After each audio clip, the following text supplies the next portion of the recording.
jangan pernah benci kepada siapapun.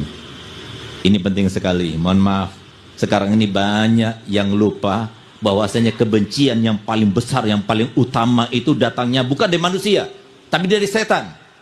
Sehingga mohon maaf, masa transisi ketika seorang kiai, seorang habib, pengasuh pesantren meninggal dunia, itu adalah masa yang paling sulit. Saya sendiri merasakannya. Ketika seorang kiai meninggal dunia, kiai yang selama hidupnya menjadikan banyak orang itu sadar, banyak orang itu bertobat karenanya, setelah dia meninggal selesai sudah dendamnya setan? Tidak. Terus dendam, terus benci. Sehingga apa? Yang akan menjadi sasaran berikutnya adalah anak-anaknya. Bagaimana caranya supaya tidak akur? Bagaimana caranya supaya berebutan? Bagaimana caranya begini dan sebagainya? Untuk apa? Untuk membuktikan bahwasanya ini loh didikan daripada ayahnya, kiai itu. Sehingga yang tadinya kiai itu dihormati, dimuliakan dan sebagainya, akhirnya luntur. Itu maksud daripada setan.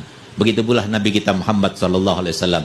Apakah Nabi SAW yang menjadi manusia yang paling berguna yang pernah ada di alam semesta ini, setelah meninggal dunia, lalu kemudian iblis tidak dendam kepada Nabi Muhammad? Tidak, pasti dendam. Bagaimana cara melampiaskannya? Maka cara pelampiaskannya bagaimana supaya apa yang disampaikan Nabi Muhammad terkait anak cucunya semuanya tidak benar, sehingga anak cucunya dimusuhi dan dibenci dan sebagainya. Itu salah satu contoh.